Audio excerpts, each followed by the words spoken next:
Hello friends, welcome to my channel Share Trade Brains by Anil Singhi। कुछ खबर आ रही है निजीकरण के लिए बैंक ऑफ इंडिया का नाम आगे आ रहा है। मिड साइज के बैंक्स को निजीकरण की बात हो रही है। सेंट्रल बैंक ऑफ इंडिया भी ये वही नाम है जो फिर से हमारे सामने आ रहे हैं, लेकिन इस बार देखिए तीसरा नाम आईओबी का सामने आता हुआ नजर आ रहा है। तो bank of India, central bank, IOB, Alpesh ji जरा इस चार्ट पे नजर डालिए। मिड साइज पीएसयू बैंक्स, इनके प्राइवेटाइजेशन के लिए नाम फिलहाल सामने आते हुए क्या राय देंगे आप इनमें? सेंट्रल बैंक मैं समझता हूँ कि यहाँ पे थोड़ा बहुत मैं ध्यान यहाँ पे ला सकता हूँ। मुझे लगता है कि यहाँ पे डाउन द साइड में कहीं भी 15.5-16 के पास में एक बहुत ही स्ट्रॉन्ग सपोर्ट है। एक बार 20 रुपए 50 पैसे के ऊपर का जो बैरिश गैप है, इसको अगर ये फिल कर देगा तो अंदर बढ़ सकती है और करीबन स्टॉक में आपको 25 से 26 तक के लेवल देखने को मिलेंगे। मेजर ब्रेकआउट जो है स्टॉक का टर्न होगा वो 25-26 के ऊपर क्लोज होने के बाद में होगा। करीबन इसके बाद में आपको 40 तक के लेवल ये स्टॉक यहाँ से दिखा देगा। तो यहाँ पे मैं समझता हूँ कि जब तक ये स्टॉक 15-16 के नीचे क्लोजिंग नहीं होता है, यहाँ पे खरीदारी की भी अपॉर्चुनिटी रखनी चाहिए। अगर कोई पॉजिटिव न्यूज आती है तो अच्छा खासा रिटर्न आपको लोअर लेवल से यहाँ पर देखने को मिल सकता है। बैंक ऑफ इंडिया पे जरूर नजर डालिए। ये मैं इसलिए कह रहा हूं क्योंकि इन सारे बैंकों के बीच में से bank of India relatively strong performance वाला स्टॉक है। इसकी बुक इतनी कमजोर नहीं है जितनी कि बाकी दोनों की है।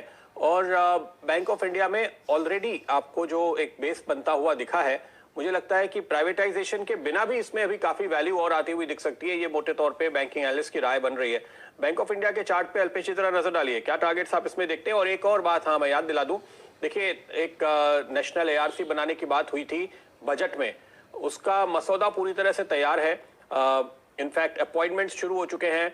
तो आपको कभी भी ये खबर आती हुई दिखाई देगी कि करीब 2-2.5 लाख करोड़ के जो एनपीएस हैं इन सरकारी बैंकों में से वो उस एआरसी को ट्रांसफर कर दिए जाएंगे। तो ये मत सोचिए कि जब प्राइवेटाइजेशन वाली खबर फाइनली कंफर्म होगी कि सरकार ने अब बिड मंगा ली है फला फला बैंक के लिए, तभी आपको इनमें मौका मिलेगा। उसके पहले रास्ते में और भी अच्छी खबरें हैं जो इन स्टॉक्स को लगातार सपोर्ट करती रहने वाली हैं।